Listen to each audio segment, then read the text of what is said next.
Fallout 4 is a game that follows the tradition of Fallout games from Bethesda, obviously, but there is one specific break there, which it seems that diplomatic options aren't really as common or usable as they were in the past. In other games, you could usually reason your way out of most situations if you wanted to, or you could play the violent route.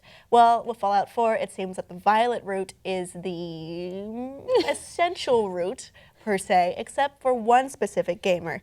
Kyle Hinckley has made his own no-kill survival mode. Survivor mode? Yeah. Survivor mode playthrough on his channel, TheWeirdist. And it's really interesting to see how he got there. It is arduous. It is a long playthrough, but he has beaten Fallout 4 without killing a single character, technically. Yeah. So he tried originally with one character and got bogged down when he discovered he joined the wrong faction and there would be no way out of this. Then he created another character, Dizzy. Dizzy is a manipulative mastermind. Basically, she has a very high charisma stat. And she's able to convince humans and Deathclaws and what have you to calm down, to talk her way out of situations. There is a certain perk that you can just put up your hands and then some of the time you can calm down the other party.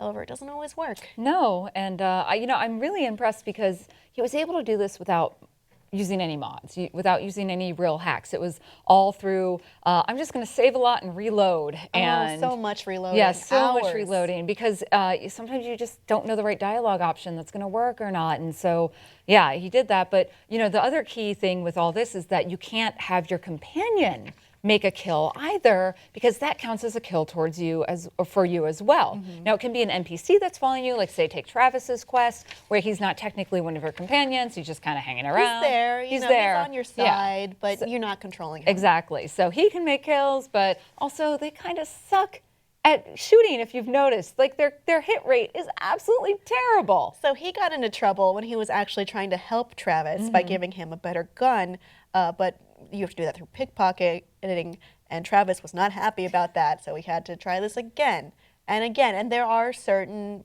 points in the game, I'm going to say there's spoilers. Yeah. Spoilers coming up, okay? Are you ready? Here you go. You have a nemesis named Kellogg, and there seems to be no way out of killing him. So this is it's a very strange way that he's found this. So what he had to do is set up mines to incapacitate Kellogg, but he gets to a point where he heals himself, that dastard.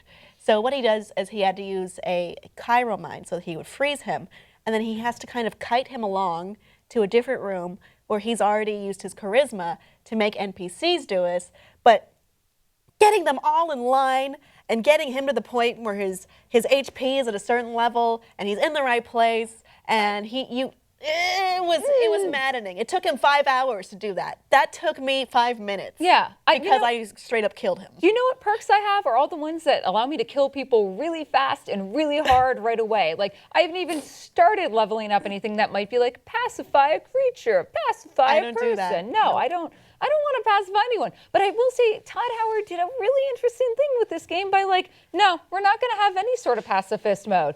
You have to kill people. But it's great to see, not just this guy, but other people trying to find ways around killing anyone. And it's not even for a reason of I don't believe in killing in video games. It's just we want to break the game. Yeah. Well, no, Hinckley in particular said, I didn't want them to forget about players like me who play this in this way, where I want to play the game without a single kill. Yeah. And I could do this in the past, and in this game, he did his best and he did succeed, but it took him forever. And he didn't cheat. He did say he'd rather just not even do this than cheat. Did we ever get a total runtime of how many days, weeks, months it took him? I don't know what the total is, gosh, but 'cause I didn't see specific instances or encounters did take hours to do. Because I looked into trying to find a TRT on this and I couldn't. I was I just want to say kudos, good job, man. You broke it and you did what they should have allowed, but you showed Bethesda that your player type matters, and I think that's great. And then he had the reload screen even just over and over. He didn't even mod that out. Yeah. To take that time out. He